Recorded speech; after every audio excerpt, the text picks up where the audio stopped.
المرسلين اما بعد فاعوذ باللہ من الشیطان الرجیم بسم اللہ الرحمن الرحیم لقد من اللہ علی المؤمنین اذ بعث فیہم رسولا صدق اللہ العلی العظیم۔ عزیزان ذی وقار، ہم نے جو آخری نشست ہماری ہوئی تھی سفر ہجرت میں، جب رسول اللہ صلی اللہ علیہ وآلہ وبارک وسلم نے سیدنا علی المرتضیٰ شیر خدا رضی اللہ تعالی عنہ کو اپنے بستر پر لٹایا، ہم یہاں تک مکمل رسول اللہ صلی اللہ علیہ وسلم کی حیات طیبہ کر چکے تھے۔ آج کی نشست میں ہم اس سے اپنا اگلا سفر جو ہے وہ شروع کرتے ہیں۔ دعا کریں کہ اللہ تعالیٰ اپنی رحمت کا صدقہ ہمیں حیات طیبہ کے یہ جو سنہرے اور ایمان کی رونق میں اضافہ کرنے والے، ایمان کی جو حلاوت ہے اس کو بڑھانے والے ان واقعات اور ان گلوں سے اپنی جھولیاں بھرنے کی توفیق عطا فرمائے، آمین ثم آمین۔ پیر کرم شاہ الازہری رحمہ اللہ تعالی علیہ فرماتے ہیں کہ جب رسول اللہ صلی اللہ علیہ وآلہ وبارک وسلم نے ہجرت کرنے کا ارادہ کر لیا، اپنے محترم چچا کے لخت جگر، نور نظر، اپنے پیارے بھائی، اپنے رازدان اور مستقبل میں اسلام کے بازوئے خیبر شکن سیدنا علی کرم اللہ وجہہ کو بلایا اور فرمایا، اے علی، آج مجھے مکہ چھوڑ کر چلے جانے کا حکم ملا ہے۔ آج میرے بستر پر میری سبز چادر اوڑھ کر تمہیں سونا ہوگا، ذرا اندیشہ نہ کرنا، تمہیں کوئی گزند نہیں پہنچا سکے گا، کوئی چیز۔ روایت کے الفاظ ہیں کہ میری یہ سبز حضرمی چادر جو ہے اسے اوڑھ لو اور آرام سے سو جاؤ، فَإِنَّهُ لَن يَخْلِصَ إِلَيْكَ شَيْءٌ تَكْرَهُهُ مِنْهُمْ، تمہارے قریب کوئی ایسی چیز نہیں آ سکے گی جو تمہیں ناپسند ہو۔ سیدنا علی المرتضیٰ رضی اللہ تعالی عنہ نے بغیر کسی تردد کے، بغیر کسی حیل و حجت کے، بغیر کسی سوال کے رسول اللہ صلی اللہ علیہ وسلم کے حکم کے سامنے سر تسلیم خم کر دیا اور فرمایا، وقیت بنفسی خیر من وطئ الثری ومن طاف بالبیت العتیق وبالحجر، میں نے اپنے نفس کی قربانی دے کر اس ہستی کی حفاظت کی جو ان تمام لوگوں سے افضل ہے جو زمین پر چلنے والے لوگ ہیں، اور جنہوں نے اللہ کے پرانے گھر اور حتیم کا طواف کیا، ان سب میں جو افضل ترین ہستی ہے میں نے اپنے قربانی دے کر اس ہستی کی حفاظت کی۔ پھر فرمایا، رسول الہ خاف ان یمکروا بہ فنجاہ ذو الطول الالہ من المکر، وہ اللہ کا رسول جس کے خلاف انہوں نے مکر کیا، اور اللہ تعالیٰ نے جو بڑی قدرت والا ہے اپنے رسول کو ان کے مکر سے نجات دی۔ اس سارے معاملے کا مقصد یہ تھا کہ رسول اللہ صلی اللہ علیہ وسلم اپنے یار غار کے ہمراہ، اپنے یار وفا شعار صدیق اکبر رضی اللہ تعالی عنہ کے ہمراہ ہجرت کر جائیں، اور سیدنا علی المرتضیٰ رضی اللہ تعالی عنہ وہ امانتیں ان کے مالکوں تک پہنچا دیں۔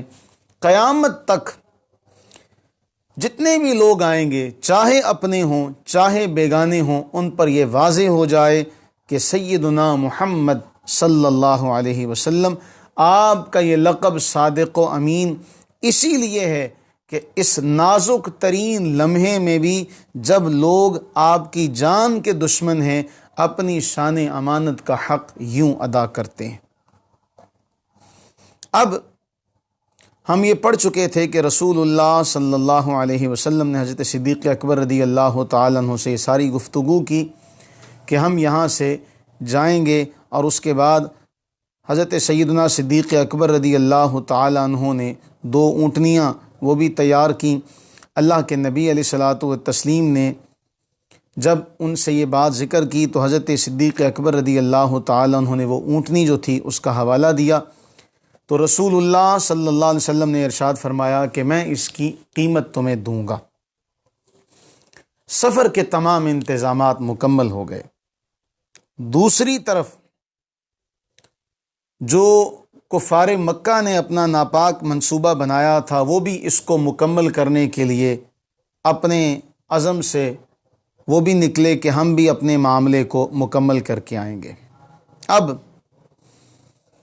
سارے کے سارے اس بات پر جمع تھے کہ ہم رسول اللہ صلی اللہ علیہ وآلہ وبارک وسلم کو یہاں سے جانے نہیں دیں گے۔ اب وہ اس لمحے کا انتظار کر رہے تھے، حصار میں لیے، محاصرہ کیے کہ کب اللہ کے نبی صلی اللہ علیہ وسلم اپنے کاشانہ نبوت سے باہر آئیں اور کب یہ لوگ اپنا ناپاک جو منصوبہ ہے اس پر کام کریں۔ اب یہاں یہ بات یاد رہے،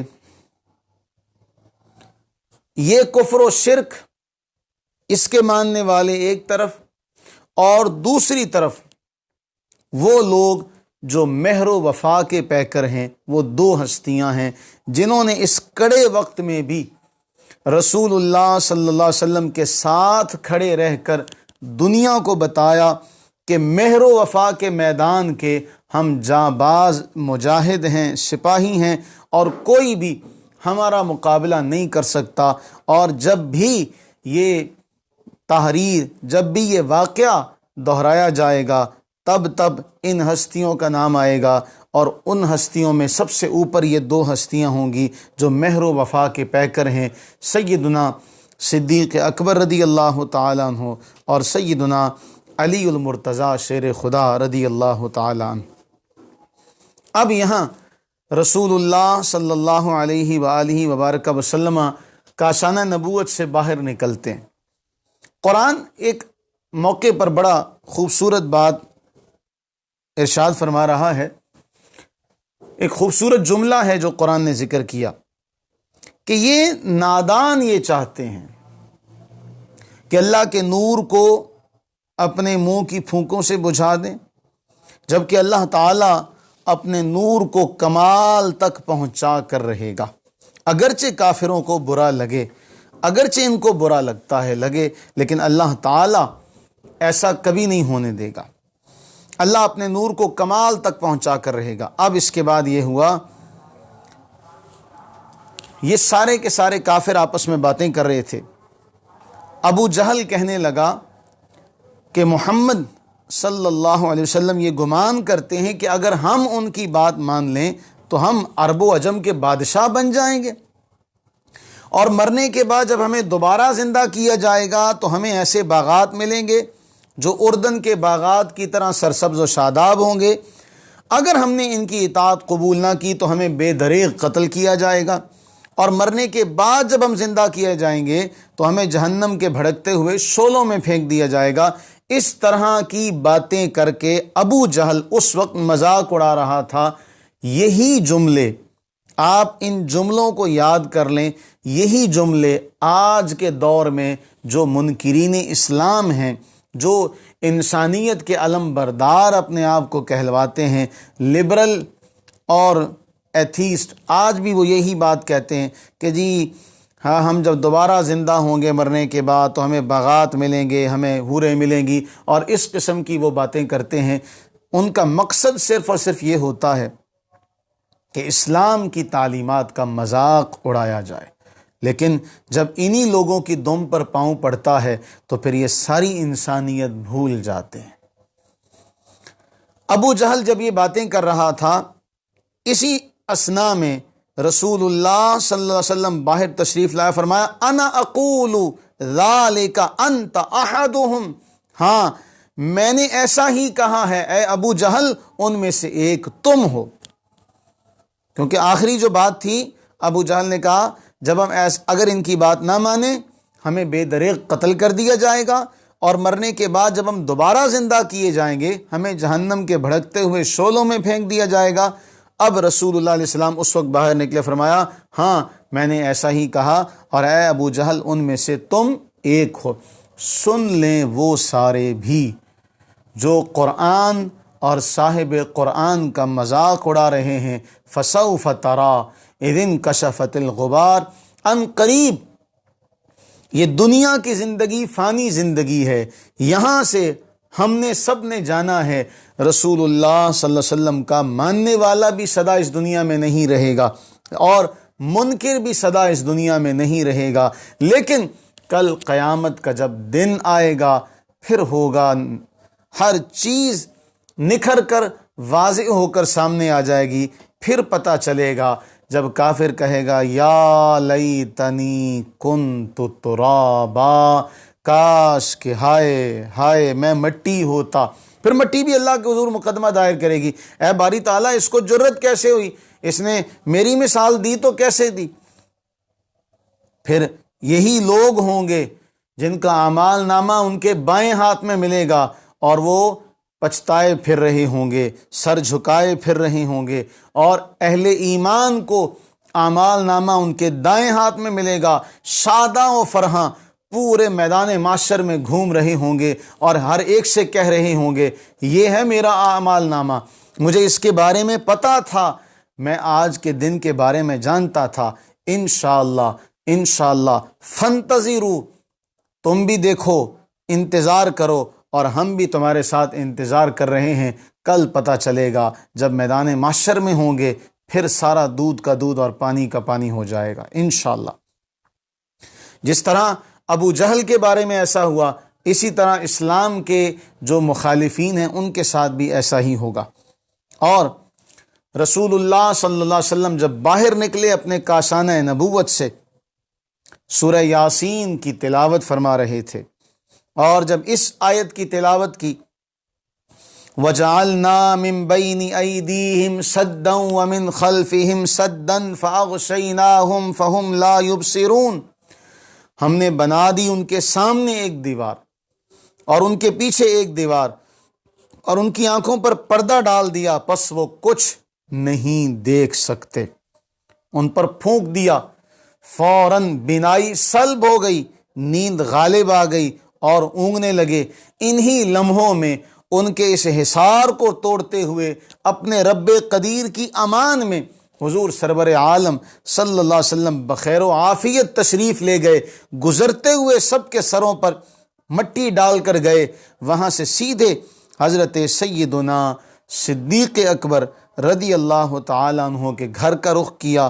وہ انتظار میں بیٹھے تھے، اٹھ کر اپنے آقا کو مرحبا کہا، خوش آمدید کہا، اور دونوں حضرت سیدنا صدیق اکبر رضی اللہ تعالیٰ عنہ کے مکان کے عقب میں جو دروازہ تھا اس سے نکلے اور غار ثور کی طرف روانہ ہو گئے.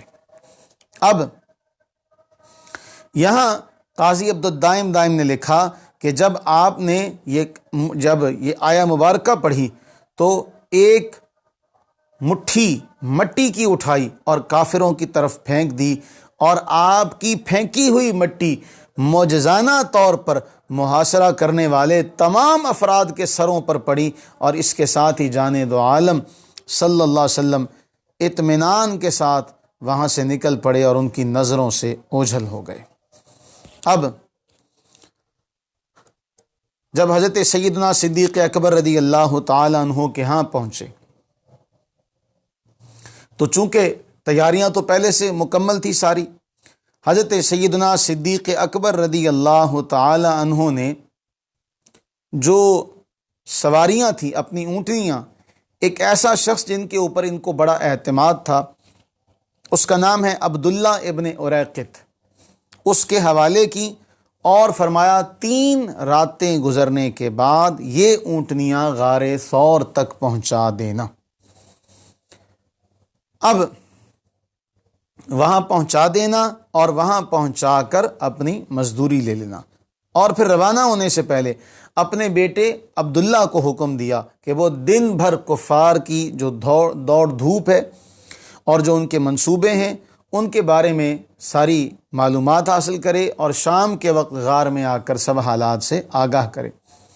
اپنے چرواہے عامر بن فہیرہ کو ہدایت کی کہ وہ دن بھر غار کے گرد و نواح میں بکریاں چرائے، شام کو غار کے دہانے پر منہ پر لے آئے، تازہ دودھ دو کر اور اسے پھر بارگاہ رسالت میں پیش کرے۔ اپنی صاحبزادی حضرت اسماء رضی اللہ تعالی عنہ سے فرمایا کہ وہ کھانا پہنچانے کی ذمہ داری اپنے سر لے۔ یہاں رسول اللہ صلی اللہ علیہ وسلم جب یہاں سے تشریف لے جاتے ہیں مدینہ طیبہ، تو ایک دعا ہے جو حضور سرور عالم صلی اللہ علیہ وسلم نے اللہ کے حضور عرض کی، جسے پیر کرم شاہ الازہری رحمہ اللہ نے ضیاء النبی میں نقل کیا۔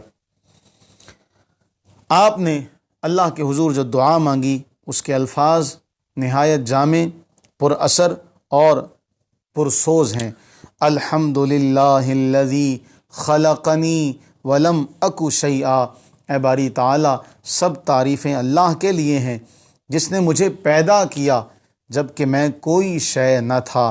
اللہم اعنی علی حول الدنیا وبوائق الدہر ومصائب اللیالی والایام، اے اللہ دنیا کی ہولناکیوں، زمانے کی تباہ کاریوں، شب و روز کے مصائب برداشت کرنے پر میری مدد فرما۔ اللہم، اے اللہ مجھے میرے سفر میں تو میرا ساتھی ہو جا۔ وخلفنی فی اہلی، میرے اہل و عیال میں میرا قائم مقام ہو۔ وبارک لی فیما رزقتنی، اور جو رزق تو نے مجھے دیا اس میں میرے لیے برکت ڈال دے۔ وَلَكَ فَضَلَّلْنِي، اور اپنی جناب میں مجھے عجز و نیاز کی توفیق عطا فرما دے۔ وَعَلَىٰ صَالِحِ خُلُقِي فَقَوِّمْنِي وَإِلَيْكَ رَبِّي فَحَبِّبْنِي، اور بہترین اخلاق پر میری تربیت فرما، اے میرے رب مجھے اپنا محبوب بنا لے۔ اور وَإِلَى النَّاسِ فَلَا تَكِلْنِي، مجھے لوگوں کے حوالے نہ کر۔ رب المستضعفین وانت ربی، اے کمزوروں کے پروردگار اور تو میرا بھی پروردگار ہے۔ اعوذ بوجہک الکریم الذی اشرقت لہ السماوات والارض، میں تیری ذات کریم کے طفیل جس کی روشنی سے آسمان اور زمین چمک رہے ہیں، وَكُشِفَتْ بِهِ الظُّلُمَاتُ، جس کی برکت سے اندھیرے دور ہو رہے ہیں، وَصَلُحَ عَلَيْهِ أَمْرُ الْأَوَّلِينَ وَالْآخِرِينَ، اور اولین و آخرین کے کام درست ہو گئے ہیں۔ أَن تُحِلَّ عَلَيَّ غَضَبَكَ، میں تیری ذات کریم کے طفیل اس امر سے پناہ مانگتا ہوں کہ تیرا غضب مجھ پر نازل ہو، او تنزل بی سخطک، یا اپنی ناراضگی تو مجھ پر نازل کرے۔ اعوذ بک من زوال نعمتک، میں تیری پناہ مانگتا ہوں اس سے کہ تیری نعمت زائل ہو جائے۔ وفجاتی نقمتی کا، تیرا غضب اچانک اتر پڑے۔ وتحول عافیتک، اور تیری سلامتی کا رخ مجھ سے پھر جائے۔ لک العتبی عندی خیر ما استطعت لا حول ولا قوة الا بک، تیری رضا میرے نزدیک ہر چیز سے بہتر ہے، میرے پاس کوئی طاقت نہیں، میرے پاس کوئی طاقت نہیں، کوئی قوت نہیں سوائے تیرے۔ یہ دعا رسول اللہ صلی اللہ علیہ وسلم نے اللہ کے حضور عرض کی۔ اب حضرت سیدنا صدیق اکبر رضی اللہ تعالی عنہ جب گھر سے نکلتے ہیں تو جو معاملات قاضی عبد الدائم دائن نے سید الورا میں لکھے کہ آپ نے ذمہ داری لگائی حضرت اسماء رضی اللہ تعالی عنہ، حضرت اما عائشہ صدیقہ رضی اللہ تعالی عنہ کہ وہ کھانے کا انتظام کریں۔ اب جب کھانے کا انتظام ان دونوں نے کر لیا تو کھانے کو باندھنے کی جب باری آئی، مشکیزے کا منہ بند کرنے کی باری آئی تو گھر میں کوئی رسی موجود نہیں تھی۔ حضرت اسماء رضی اللہ تعالی عنہ نے اپنی کمر کے گرد لپٹا ہوا جو پٹکا تھا وہ درمیان سے چیر دیا، اس کے ایک حصے سے کھانا باندھا، دوسرے حصے کو مشکیزے کے منہ پر لپیٹ دیا اور تیاری مکمل ہوئی۔ اور اسی بنا پر حضرت اسماء رضی اللہ تعالی عنہ کو ذات النطاقین کہا جاتا ہے، دو پٹکوں والی۔ قاضی عبد الدائم دائم نے لکھا کہ عرب میں عورتوں کے جو قمیص کرتا نما ہوتے تھے وہ لمبے ہوا کرتے تھے، تو اس کے ارد گرد وہ ایک پٹکا سا باندھ لیتی تھی جسے کمر بند کہا جاتا تھا یا ازار بند کہا جاتا تھا۔ تو حضرت اسماء رضی اللہ تعالی عنہا نے اس کے دو حصے کیے اور دو حصے کر کے اس سے ایک سے کھانا باندھا اور دوسرے سے مشکیزے کا منہ باندھا۔ سیدنا صدیق اکبر رضی اللہ تعالی عنہ نے گھر میں رکھا ہوا بقول قاضی عبد الدائم دائم جو 6000 روپیہ تھا وہ بھی جیب میں ڈالا اور جانب دو عالم صلی اللہ علیہ وسلم کے ساتھ غار کی طرف روانہ ہو گئے۔ یہ دونوں راہ حق کے مسافر مکہ کی پرپیچ گلیوں سے گزرتے ہوئے غار ثور کی طرف روانہ ہوئے۔ شہر سے باہر نکل کر رب العالمین کے محبوب نے ایک ٹیلے پر کھڑے ہو کر مکہ کے شہر پر ایک نگاہ واپسی ڈالی، درد و سوز میں ڈوبے ہوئے ان کلمات سے مکہ کو الوداع کہا، واللہ انکا لأحب ارض اللہ، واللہ انکی لأحب ارض اللہ الی وانکی لأحب ارض اللہ الی اللہ ولولا ان اہلکی اخرجونی ما خرجت منکی او کما قال، بخدا اے مکہ کی سرزمین تو مجھے اللہ کی ساری زمینوں سے زیادہ محبوب ہے، اور بے شک اللہ کی تمام زمینوں سے اللہ کو زیادہ پیاری ہے۔ اگر تیرے رہنے والوں نے ایسے اسباب نہ دکھائے ہوتے، ایسے معاملات نہ کیے ہوتے کہ مجھے یہاں سے جانا پڑتا تو میں کبھی تجھ سے باہر نہ نکلتا۔ اور حضرت عبداللہ ابن عباس رضی اللہ تعالی عنہما نے جو جملے روایت کیے، آپ نے فرمایا ما اطیبکی من بلد واحب الی ولولا ان قومی اخرجونی منکی ما سکنت غیرک، فرمایا اے مکہ کے شہر تو کتنا پاکیزہ ہے، تو مجھے کتنا پیارا ہے، اگر میری قوم نے مجھے یہاں سے باہر جانے کے لیے حالات نہ پیدا کیے ہوتے تو میں ہرگز کسی اور شہر میں سکونت اختیار نہ کرتا۔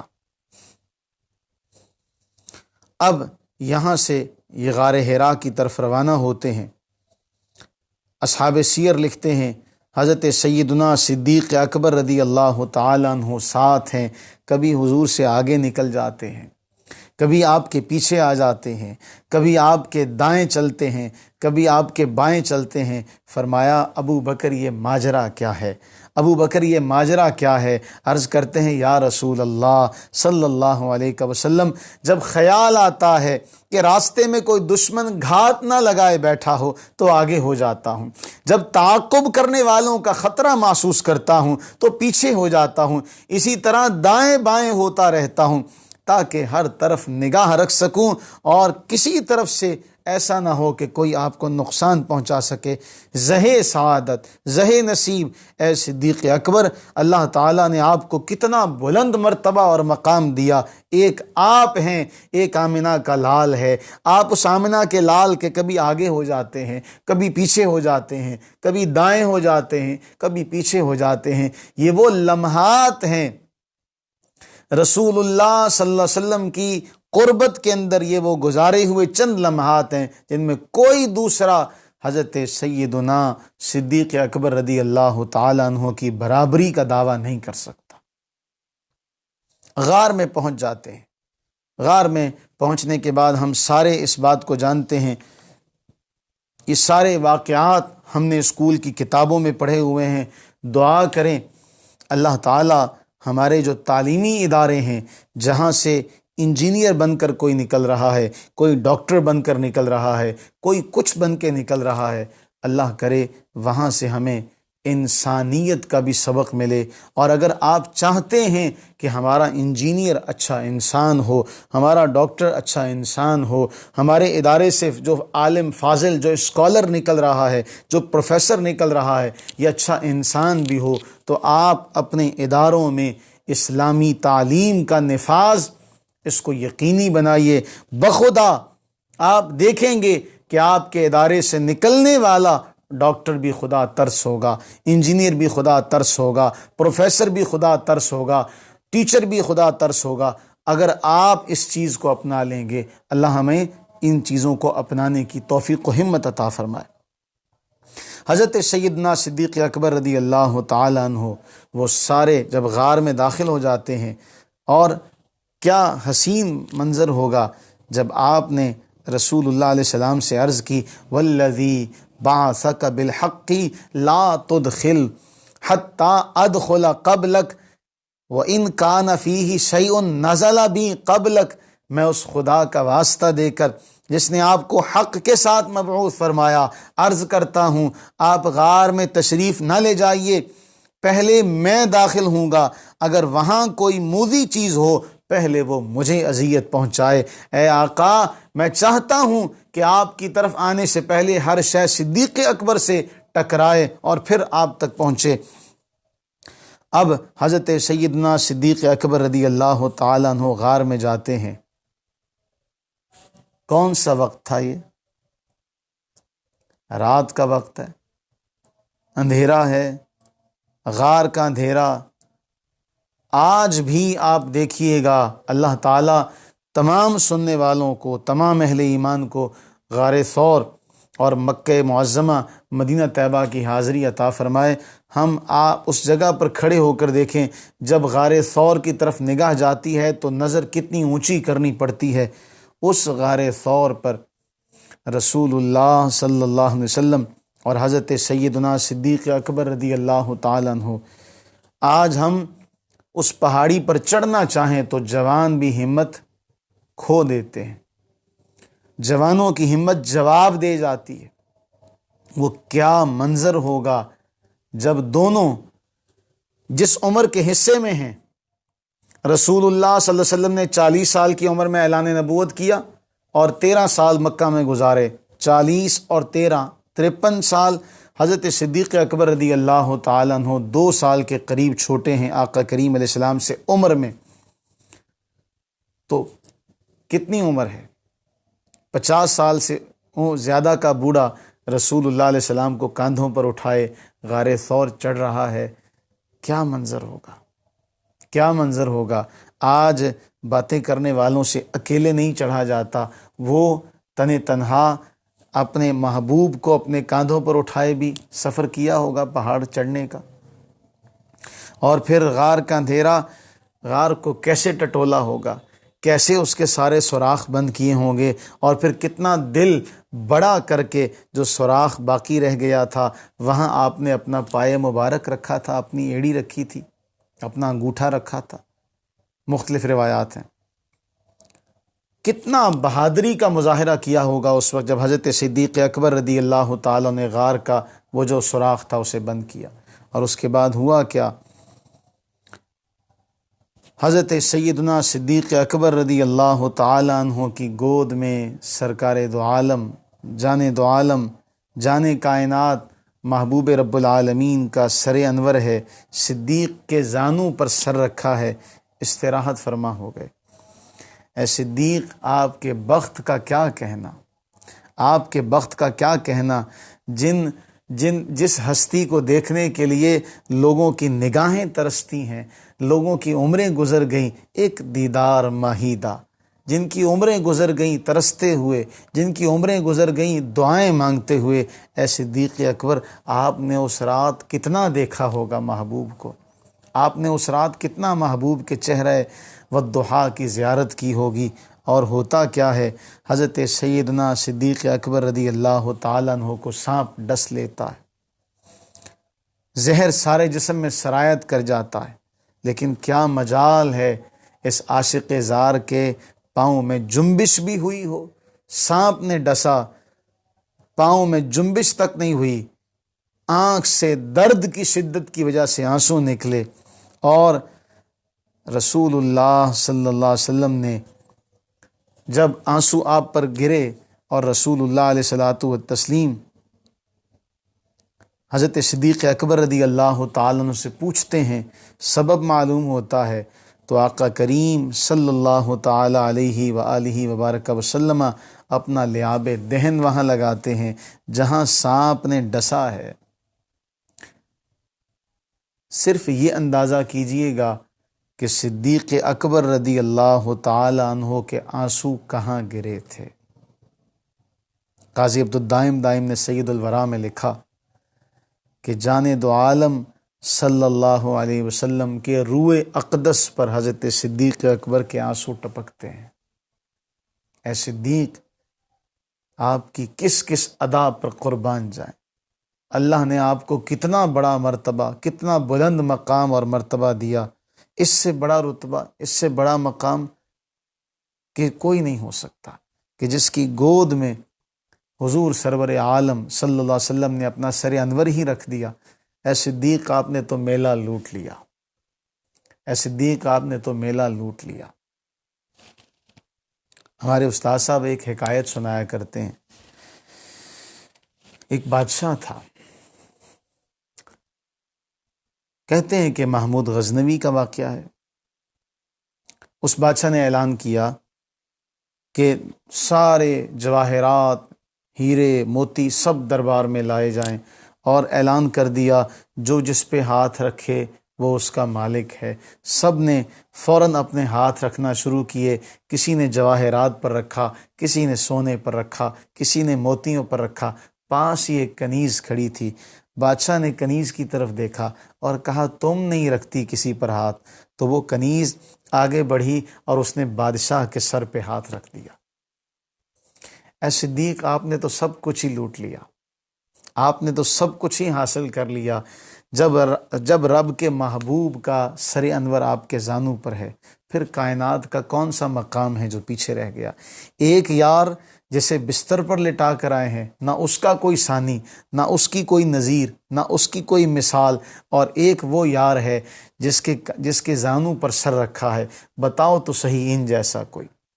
مہر و وفا کے راستے میں جب بھی ذکر کریں ان دو ہستیوں کا نام ہمیشہ آئے گا۔ ایک وہ اپنی جان ہتھیلی پر رکھ کر بستر پر لیٹتا ہے، دوسرا وہ جو اپنی جان ہتھیلی پر رکھ کر محبوب کو لے کر جاتا ہے۔ دونوں ہی اپنی جگہ اپنی مثال آپ ہے۔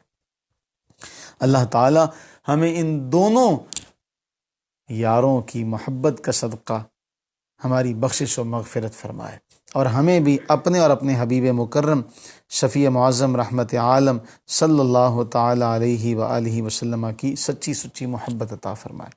اور پھر اس کے بعد ہوتا یہ ہے کہ ظاہر سی بات ہے، کفار پیچھے ہٹنے والے تو نہیں تھے، وہ سارے کے سارے معاملات پر نظر ڈالے ہوئے تھے کہ اب ہم کیسے جائیں۔ اب صبح ہوئی اور دیکھا بستر پر حضرت سیدنا علی المرتضیٰ رضی اللہ تعالیٰ عنہ ہیں۔ یہاں سے ناکام ہوئے، دوڑے حضرت صدیق اکبر رضی اللہ عنہ کے گھر کی طرف، دیکھا تو وہاں بھی کچھ نہیں ملا۔ اب یہاں سے پھر یہ سارے کے سارے معاملات کا آغاز ہوتا ہے۔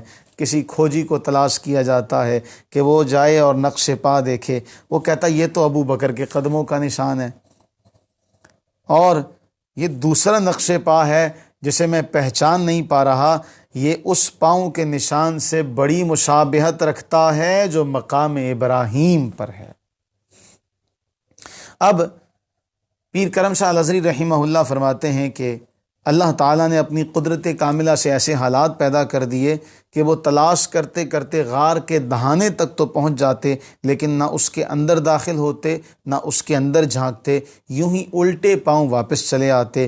ایک پیر کرم شاہ الازہری فرماتے ہیں کہ ایک خاردار درخت اگایا اور اس کے ساتھ ہی جنگلی کبوتروں کے ایک جوڑے نے گھونسلہ بنا لیا، وہاں انڈے دے دیے، اور پھر ایک کبوتری ان پر ڈیرا جما کر بیٹھ گئی۔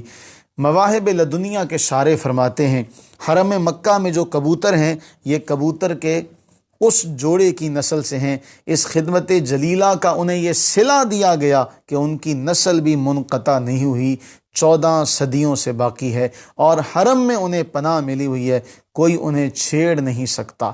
اس لیے لغت عرب میں، اب یہ بات ذہن نشین جو آگے کرنے والا ہوں، لغت عرب میں یہ مثل زبان زد خاص و عام ہے کہ فلاں شخص کو حرم کے کبوتروں سے بھی زیادہ امن و امان میسر ہے۔ پھر اس کے ساتھ ہی وہاں پر مکڑی اپنا جالا بن دیتی ہے۔ پیر کرم شاہ الازہری رحمہ اللہ فرماتے ہیں بعض لوگوں نے ان روایات کو ضعیف کہا، پایا اعتبار سے ساقط کہا ہے اور ان امور کا انکار کیا ہے۔ پیر صاحب فرماتے ہیں جس روایت کے راویوں پر انہوں نے اعتراض کیا ہے وہ حدیث ہے جس میں ابو مصعب عبد السلام بن حفص راوی ہیں، کیونکہ ان کے نزدیک اس سند میں بعض راوی ان کی تحقیق کے مطابق ضعیف ہیں، اس لیے یہ روایت قابل اعتماد نہیں، جس میں یہ بتایا گیا ہے کہ کبوتروں نے غار کے منہ پر آشیانہ بنا کر انڈے دے دیے یا مکڑی نے جالا تن دیا تھا وغیرہ وغیرہ، یہ سب واقعات قابل تسلیم نہیں۔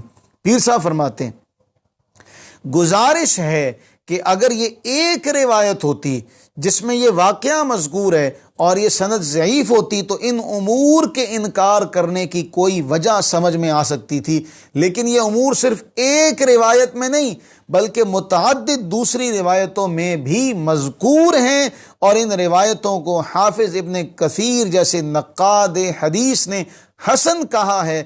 اور کیا اللہ تعالیٰ نے یہ جو انتظامات کیے تھے ان کو انہوں نے ان انتظامات میں شمار کیا جو اس نے اپنے محبوب مکرم شفیع معظم رحمت عالم صلی اللہ علیہ وسلم کو کفار کے مکر و فریب سے بچانے کے لیے فرمائے تھے۔ امام ابن کثیر نے ان انتظامات میں ان کو ذکر کیا، اور اس روایت کو امام احمد نے حضرت عبداللہ ابن عباس رضی اللہ عنہما سے وَإِذْ يَمْكُرُ بِكَ الَّذِينَ كَفَرُوا کی تفسیر میں بیان کیا۔ اس میں عون بن عمر یا ابو مصعب جن پر ان صاحبان نے جرح کی ہے ان میں سے کوئی بھی نہیں۔ علامہ ابن کثیر لکھتے ہیں یہ سند حسن ہے، امام ابن کثیر لکھتے ہیں یہ سند حسن ہے، وَهَذَا إِسْنَادٌ حَسَنٌ وَهُوَ مِنْ أَجْوَدِ مَا رُوِيَ فِي قِصَّةِ نَسْجِ الْعَنْكَبُوتِ عَلَى فَمِ الْغَارِ وَذَلِكَ مِنْ حِمَایَةِ اللَّهِ وَرَسُولِهِ صلی اللہ علیہ وسلم۔ یہ سند حسن ہے، اور مکڑی کے جالا تننے کے بارے میں جو روایات ہیں ان تمام میں یہ سب سے زیادہ اجود ہے، اور در حقیقت کہتے ہیں در حقیقت یہ اللہ تعالیٰ کے انتظامات ہیں جو اس نے اپنے رسول کی حفاظت کے لیے فرمائے ہیں۔ اب یہ بھی تو دیکھا جائے نا۔ پھر اس کے بعد عصر حاضر کے محقق امام محمد ابو زہرہ یہ واقعہ لکھتے ہوئے تحریر کرتے ہیں کہ کفار حضور کو تلاش کرتے ہوئے اس غار تک پہنچ گئے جو جبل ثور میں تھی، اور اس میں دونوں صاحبان اس وقت موجود تھے، لیکن اللہ تعالیٰ نے اپنی قدرت کی نشانی یوں ظاہر کی کہ عنکبوت نے غار کے منہ پر اتنا دبیز جالا تن دیا کہ دیکھنے والے کو معلوم ہوتا تھا کہ اس کو تو بنے ہوئے کئی سال بیت چکے ہیں۔ پھر دوسرا کہ کبوتروں نے گھونسلہ بنا دیا۔ یہ چیزیں ان معجزات میں سے ہیں جو حواس سے محسوس کیے جا سکتے ہیں۔ پیر صاحب فرماتے ہیں گویا امام مذکور نے بھی ان روایات کو صحیح سمجھا اور ان سے استناد کیا۔ اب یہ بڑی اہم باتیں ہیں، اگر اللہ تعالی ہمیں عمل کی اور ان پر یقین کرنے کی توفیق عطا فرمائے۔ اگر پھر بھی کسی نے نہ یقین کرنا ہو تو یہ اعتقاد کا مسئلہ نہیں، عقائد کا مسئلہ نہیں، یہ ایک دوسرے کو کافر اور مشرک اور مرتد کہنے کا مسئلہ نہیں۔ آپ کا نہیں جی چاہتا، آپ کا جی نہیں مانتا، آپ نہ مانیں، لیکن جو ان روایات کو مانتے ہیں کم از کم ان کے لیے اپنی زبانیں دراز نہ کریں۔ اور پیسا فرماتے ہیں کہ جب آپ وہاں پر غار ثور میں 3 دن تک رسول اللہ صلی اللہ علیہ وسلم کا وہاں قیام رہا، حضرت اسما رضی اللہ تعالی عنہ روزانہ کھانا پہنچاتی، صاحبزادے ارد گرد کی خبریں دیتے، اور آپ کا چرواہا رات کو ریوڑ لے آتا، تازہ دودھ پیش کیا جاتا۔ یوں آپ دیکھیے کہ حضرت سیدنا صدیق اکبر رضی اللہ تعالی عنہ کے گھرانے کا کون سا شخص ایسا ہے جو اس خدمت میں، اس عظیم کام میں رسول اللہ صلی اللہ علیہ وسلم کی خدمت نہ کر رہا ہو۔ بتائیے کون ہے ایسا کہ رسول اللہ صلی اللہ علیہ وسلم کے ساتھ حضرت صدیق اکبر رضی اللہ تعالیٰ عنہ بیٹیاں کھانا لا رہی ہیں، اور پھر ایک اور معاملہ بڑا اہم، حضرت صدیق اکبر رضی اللہ تعالیٰ عنہ کی صاحبزادی حضرت اسماء رضی اللہ تعالیٰ عنہ بیان کرتی ہیں، یہاں سے پتہ چلے گا محبت صدیق، کردار صدیق۔ لوگ انگلیاں تو بہت اٹھاتے ہیں، لیکن چاند پر تھوکا جائے تو اپنے منہ پر واپس آتا ہے۔ میں اس دل خراش واقعے کا ذکر نہیں کرنا چاہتا کہ آج کے اس دور میں لوگ اپنے آپ کو مشہور کرنے کے لیے حضرت سیدنا صدیق اکبر رضی اللہ تعالیٰ عنہ کی ذات پر کوشش کرتے ہیں زبانیں تان دراز کرنے کی۔ اللہ ان لوگوں کو غارت فرمائے، اللہ ان لوگوں کو غارت فرمائے جو حضرت صدیق اکبر رضی اللہ تعالیٰ عنہ کے مقام و مرتبے کو جان بوجھ کر، جانتے بوجھتے ہوئے بھی آپ کے مقام و مرتبے کا انکار کرتے ہیں۔ حضرت اسماء بتاتی ہیں کہ جب اللہ کے رسول صلی اللہ علیہ وسلم ہجرت کے لیے نکلے، حضرت ابوبکر بھی آپ کے ساتھ، تو سارا مال جتنی گھر میں رقم تھی وہ ساری کی ساری لے گئے۔ اور حضرت اسماء کہتی ہیں کہ ایک دن میرے دادا جی جناب ابو قحافہ رضی اللہ تعالیٰ عنہ ہمارے پاس آئے، وہ نابینا تھے، کہنے لگے اللہ کی قسم میں سوچتا ہوں کہ ابو بکر رضی اللہ عنہ اپنے ساتھ سارا مال لے گئے اور تمہیں بڑی مصیبت میں ڈالے۔ باپ کہہ رہا ہے بیٹے کے بارے میں سوچتا ہوں کہ ابو بکر نے اپنے ساتھ سارا مال لے لیا، تمہیں مصیبت میں ڈال گیا۔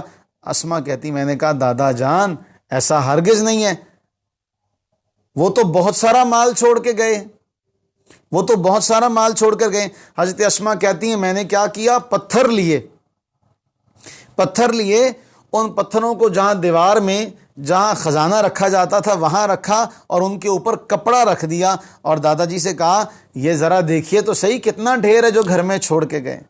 انہوں نے ہاتھ رکھا اور کہنے لگے اچھا اگر یہ مال تمہارے لیے چھوڑ گیا ہے تو اس نے اچھا کیا، چلو تمہاری ضروریات پوری ہو جائیں گی۔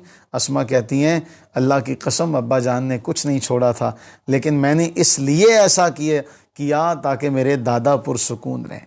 بتائیے تو صحیح کہ کون ہے حضرت صدیق اکبر رضی اللہ تعالیٰ عنہ کے گھر میں، کاشانہ صدیق اکبر میں، بیت صدیق اکبر میں کون سا ایسا شخص ہے، کون سا ایسا فرد ہے جو رسول اللہ صلی اللہ علیہ وسلم کی خدمت میں نہیں لگا ہوا؟ بیٹیاں بھی خدمت میں، خود آپ بھی خدمت میں، آپ کا غلام بھی خدمت میں، بیٹا بھی خدمت میں۔ اللہ اکبر کبیرہ۔ اس کے بعد یہ سفر 3 دن کے بعد آپ یہاں سے نکلتے ہیں۔ اب اس سفر کے دوران جو معجزات پیش آئے ان میں سے چند ایک کا ذکر کر کے آگے چلتے ہیں۔ قیس بن نعمان بیان کرتے ہیں کہ جب رسول اللہ صلی اللہ علیہ وسلم حضرت ابوبکر رضی اللہ تعالیٰ عنہ جا رہے تھے تو ایک غلام کے پاس سے گزرے جو بکریوں کا چرواہا تھا۔ آپ نے اس سے دودھ مانگا تو وہ چرواہا کہنے لگا میرے پاس تو کوئی ایسی بکری نہیں جس کا دودھ دوہا جا سکے، میرے پاس تو ایسی کوئی بکری نہیں، ہاں یہ ایک اونٹنی ہے، سردیوں کے آغاز پر یہ حاملہ ہوئی تھی اور پھر اس نے حمل گرا دیا، آپ اس کے دودھ بھی نہیں ہے۔ آپ صلی اللہ علیہ وسلم نے فرمایا ان باتوں کو چھوڑو، تم اونٹنی لے کے آؤ، ان باتوں کو چھوڑو، تم اونٹنی لے کے آؤ۔ وہ اونٹنی لے کر آیا، اللہ کے نبی صلی اللہ علیہ وسلم نے اسے باندھا، جب اس کے تھنوں کو ہاتھ لگایا، دعا کی، وہ اونٹنی دودھ دینے لگ گئی۔ حضرت صدیق اکبر رضی اللہ تعالیٰ نے برتن اٹھائے، اللہ کے نبی صلی اللہ علیہ وسلم خود دودھ دوہ رہے ہیں۔ سبحان اللہ، وہ اونٹنی بھی کتنے مقدر کی مالک ہے، جیسے آمنہ کے لال نے ہاتھ لگائے، ید اللہ والے جسے ہاتھ لگے اور رسول اللہ صلی اللہ علیہ وسلم دودھ دوہا اور جناب صدیق اکبر رضی اللہ عنہ کو پلایا، پھر دوسری بار دوہا تو خود پیا، چرواہے سے رہا نہ گیا، بول پڑا تجھے اللہ کی قسم بتا تو کون ہے، اللہ کی قسم زندگی میں آپ جیسا میں نے بندہ نہیں دیکھا۔ رسول کریم صلی اللہ علیہ وسلم نے فرمایا وعدہ کر، اگر تو بات کو ظاہر نہیں کرے گا تو تجھے میں بتاتا ہوں۔ اس نے کہا جی بتائیے۔ فرمایا میں اللہ کا رسول محمد ہوں صلی اللہ علیہ وسلم۔ وہ چڑھا کہنے لگا آپ وہی ہیں جن کے بارے میں قریش کہتے ہیں کہ وہ ایسا ایسا ہے؟ فرمایا ہاں۔ اب چرواہا کہتا ہے میں گواہی دیتا ہوں کہ آپ نبی ہیں، اور میں اس بات کی بھی شہادت دیتا ہوں کہ جو آپ لے کر آئے وہ حق ہے، کیونکہ جو آپ نے کیا وہ سوائے نبی کے کوئی نہیں کر سکتا۔ اب میں آپ کا پیروکار ہوں۔ رسول اللہ صلی اللہ علیہ وسلم نے فرمایا موجودہ حالات میں تیرے لیے وہ عقل کے اندھو جو اسلام دشمنی میں تعصب کی ساری حدیں پھلانگ چکے ہیں، یہ واقعات پڑھو سنو۔ رسول اللہ علیہ السلام نے فرمایا موجودہ حالات میں تمہارے لیے میری پیروی کرنا، موجودہ حالات میں تمہارے لیے میری پیروی کرنا، میرے پیچھے چلنا تمہارے بس کی بات نہیں ہے۔ جب تجھے یہ پتہ چل جائے نا کہ ہم غالب آ گئے ہیں، پھر تو ہمارے پاس آ جانا، پھر تو ہمارے پاس آ جانا۔ قربان جائیے رحمت للعالمین کی حکیمانہ نرمی پر کہ آپ نے ایک غلام اور چرواہے کی ہمت اور استطاعت کو دیکھا تو اس کے مطابق اسے مشورہ دیا کہ یہ تو ٹھیک ہے کہ اب تو مسلمان ہے، مگر ابھی انتظار کر، ابھی انتظار کر۔ اور دوسرا واقعہ سراقہ بن مالک کا پیش آیا کہ وہ خود کہتے ہیں کہ ہمارے پاس قریشی کافروں کے قاصد آئے، پیشکش کی کہ اگر کوئی شخص محمد صلی اللہ علیہ وسلم اور حضرت صدیق اکبر رضی اللہ تعالیٰ عنہ کو قتل کر دے یا قید کر کے لے آئے تو ان دونوں کے بدلے میں 100 اونٹ انعام دیا جائے گا۔ میں اس کا مفہوم عرض کر رہا ہوں آپ سے مختصر کرتے ہوئے۔ اب سراقہ کہتے ہیں میں بیٹھا ہوا تھا تو مجھے کسی نے آ کر کہا جی فلاں جگہ میں نے لوگ دیکھے۔ سراقہ کہتا ہے میں نے کہا نہیں وہ اور ہوں گے، تجھے مغالطہ لگا ہے، وہ تو یہاں سے نکلے ہیں۔ پھر وہ کہتے ہیں میں تھوڑی دیر بیٹھا، کھڑا ہوتے ہی سیدھا گھر گیا، اپنی نوکرانی سے کہا میرا گھوڑا تیار کر دے اور اسے لے کر ٹیلے کے پیچھے چلی جا، وہیں میرا انتظار کر۔ اس کے بعد کہتے ہیں میں نے نیزہ اٹھایا اور مکان کی پچھلی جانب سے باہر نکلا، گھر سے گھوڑے تک میں نیزے کی نوک سے زمین پر لکیر کھینچتے ہوئے بڑھتا چلا گیا۔ نیزے کی بلندی کو میں نے اس طرح چھپایا کہ کہیں ایسا نہ ہو کہ کسی کو پتہ چلے کہ یہ کہیں جا رہا ہے اور باہر کہیں جا رہا۔ اب کہتے ہیں کہ جب میں گھوڑے کے پاس آیا اور میں اس پر سوار ہو گیا تاکہ جلدی مجھے میری منزل مقصود تک وہ پہنچا دے۔ اب قصہ مختصر، سراقہ رسول اللہ صلی اللہ علیہ وسلم کو دیکھ لیتا ہے، جب اپنی سواری پر سوار ہے تو سراقہ کہتے ہیں جب میں قریب گیا گھوڑے نے ٹھوکر کھائی، مجھے زمین پر گرا دیا۔ میں اٹھا اور اپنا ہاتھ ترکش کی طرف بڑھایا، ترکش سے تیر نکال کر فال نکالی کہ جن کا میں پیچھا کر رہا ہوں میرے لیے بہتر ہے، نقصان ہوگا یا نہیں ہوگا۔ کہتے ہیں فال وہی نکلی جو مجھے پسند نہ تھی، میں نے فال کی کوئی پرواہ نہ کی۔ پھر گھوڑے پر سوار ہوا، گھوڑے نے اب کے دوسری بار پھر مجھے رسول اللہ صلی اللہ علیہ وسلم اور ابو بکر کے قریب کر دیا، اتنا قریب کہ میں نے اللہ کے رسول صلی اللہ علیہ وسلم کی تلاوت کو سن لیا۔ میں نے دیکھا کہ آپ بالکل ادھر ادھر توجہ نہیں کر رہے، نہ ادھر ادھر دیکھ رہے ہیں، جبکہ ابو بکر دائیں بائیں آگے پیچھے۔ اس دوران پھر میرے گھوڑے کے اگلے دونوں پاؤں زمین میں دھس گئے، میں گر پڑا۔ پھر میں نے گھوڑے کو جھڑکا، وہ کھڑا ہو لیکن وہ پاؤں زمین سے نہیں نکال سکا، بڑی مشکل سے۔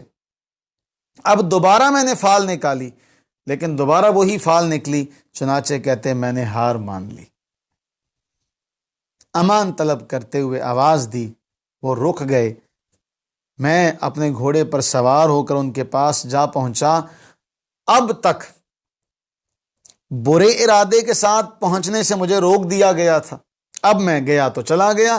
مجھے یقین ہو گیا کہ محمد صلی اللہ علیہ وسلم کا جو بھی منصوبہ ہے، جو بھی آپ کا مشن ہے، وہ غالب ہو کر رہے گا، وہ غالب ہو کر رہے گا۔ اب میں نے آپ کو بتایا کہ جی آپ کی قوم نے آپ کو شہید کرنے کا ایسے ایسے ارادہ جو ہے وہ کر لیا ہے، اور یہ معاملہ ہے، ایسی بات ہے۔ رسول اللہ صلی اللہ علیہ وسلم نے صرف اتنا کہا، ہمارے بارے میں رازداری سے کام لینا، ہمارے بارے میں رازداری سے کام لینا۔ اب قاضی عبدالدائم دائم نے لکھا کہ سراقہ کے دل پر بڑا گہرا اثر ہوا۔ اس نے پیشکش کی کہ آپ کے راستے میں ایک جگہ میرے اونٹوں اور بکریوں کے ریوڑ ہیں، آپ میرا یہ تیر بطور نشانی لے لیجئے، میرے غلام کو دکھا کر جتنے مرضی اونٹ اور بکریاں لے لیجئے گا۔ حضور رحمت عالم صلی اللہ علیہ وسلم نے فرمایا، ہمیں تمہارے اونٹوں بکریوں کی کوئی ضرورت نہیں، بس اتنا ہے کہ اس معاملے میں خاموشی اختیار کرنا۔ سراقہ بہت دور رس نگاہیں رکھنے والا تھا، اور جب اس نے یہ معاملہ دیکھا، جان گیا، تو اس نے حفظ ما تقدم کے طور پہ کہا کہ میرے لیے امن کی تحریر لکھ دیں۔ یہ تمنا بھی حضور نے پوری کر دی۔ سراقہ نے امان نامہ سنبھالا اور واپس ہونے لگا تو جان دو عالم صلی اللہ علیہ وسلم نے فرمایا، حضور رحمت عالم صلی اللہ علیہ وسلم نے فرمایا، جو جملے کہے، فرمایا سراقہ کیسا حیران کن دن ہوگا جب شاہ ایران کے سونے کے کنگن تیرے ہاتھوں میں پہنائے جائیں گے۔ سراقہ اس بات پر بہت حیران ہوا کہ کہاں شاہ ایران کے کنگن، کہاں ایک عرابی سراقہ، مگر خاموش رہا۔ اور پھر جب وہ وقت آیا سیدنا عمر فاروق رضی اللہ تعالی عنہ کا زمانہ خلافت، ایران فتح ہوا، بے حساب مال غنیمت دربار خلافت میں پہنچا، تو اس میں کسریٰ کے سونے کے کنگن بھی تھے۔ فاروق اعظم رضی اللہ عنہ نے اپنے آقا کی پیشین گوئی کی صداقت کو ظاہر کرنے کے لیے، عالم آشکار کرنے کے لیے اسی وقت حضرت سراقہ کو بلایا، کیونکہ یہ بعد میں آتا ہے کہ سراقہ اس وقت تو بات کو مان کر چلا گیا تھا، لیکن باقاعدہ طور پر 8 ہجری میں جب آپ فتح مکہ کے بعد غزوہ حنین سے بھی فارغ ہو چکے تھے، اس وقت باقاعدہ طور پر مسلمان ہوا تھا۔ اور حضرت فاروق اعظم رضی اللہ عنہ نے سراقہ کو بلایا اور وہ کنگن ان کے ہاتھوں میں پہنا کر فرمایا، ہاتھ اٹھاؤ، لوگوں کو دکھاؤ اور کہو سب تعریفیں اس اللہ کے لیے مختص ہیں جس نے یہ کنگن کسریٰ سے چھین کر ایک معمولی اعرابی کے ہاتھوں میں پہنا دیے۔ یوں رسول اللہ صلی اللہ علیہ وسلم کی فرمائی ہوئی یہ بات پوری ہوئی، اور پھر سب نے دیکھا۔ یہ سفر چلتا رہے گا۔ اللہ سے دعا کریں کہ باری تعالی ہم تمام پر اپنی رحمتیں برکتیں نازل فرمائے، اور ہم تمام کو بھی دین اسلام کی فہم عطا فرمائے۔